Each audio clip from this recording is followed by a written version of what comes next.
Welcome to Being at Home with George.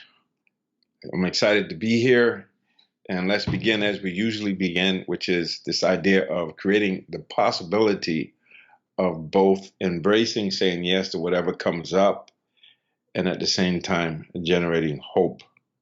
And when I think about this time, and I know that there seems to be a lot going on, this idea of how do we embrace something like chaos, how to embrace it, and then how to make sense out of it, how to make sense out of all this chaos. And so I think about it this way, and there's a quote I want to read.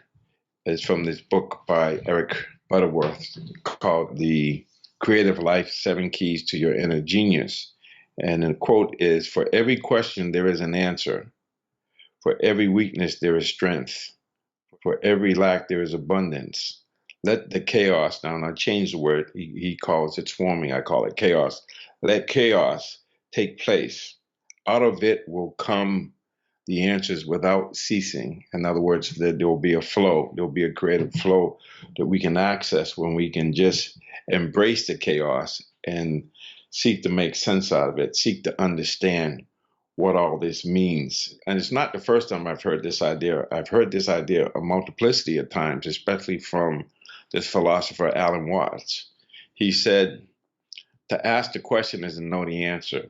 And it's something about when we collectively get together and we're able to forget ourselves, to find ourselves, or to actually let go of our self-centered fear, and we can just be present and say yes to whatever comes up, embracing it, and at the same time generating hope.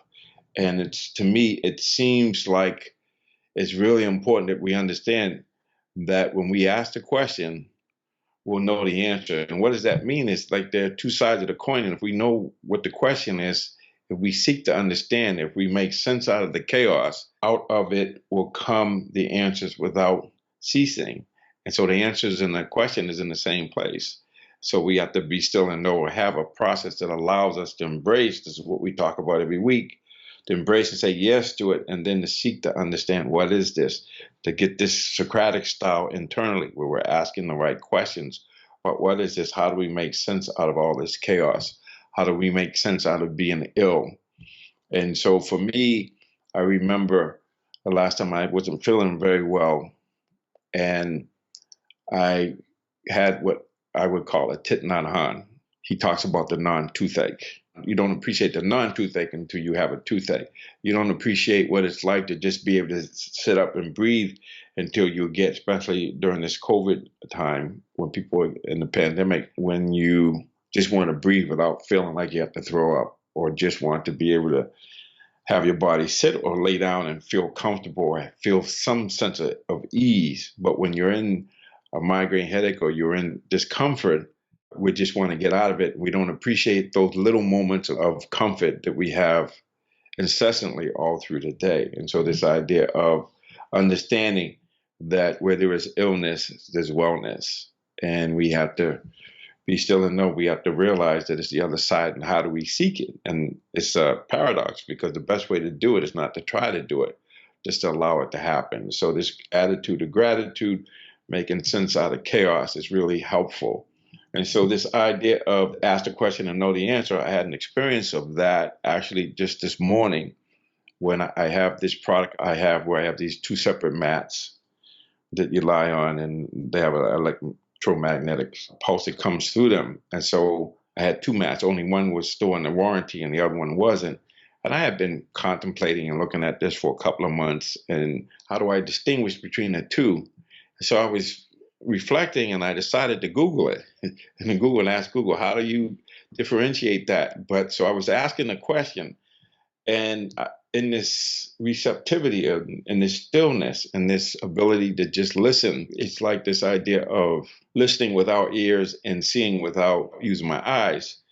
And it came to me all of a sudden, without even thinking about it. These mats have a outer cover. And so when I pulled the inside of it, the mattress with the coil on it, when I pulled that out and looked at the label, it had a lot number on it. And so I decided, for some reason, I looked at the cover and it had a lot number on it. And then when I looked at it, the lot numbers were in sync. And I started laughing and saying, I've been trying to figure this out. But by asking the question, the answer showed up. The answer was right there in front of me the whole time.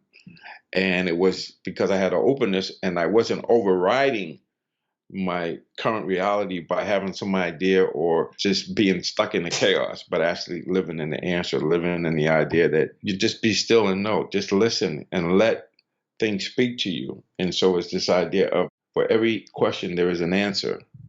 For every weakness, there is strength. For every lack, there is abundance. Let there be chaos. And it's like embracing that. That's what we talk about.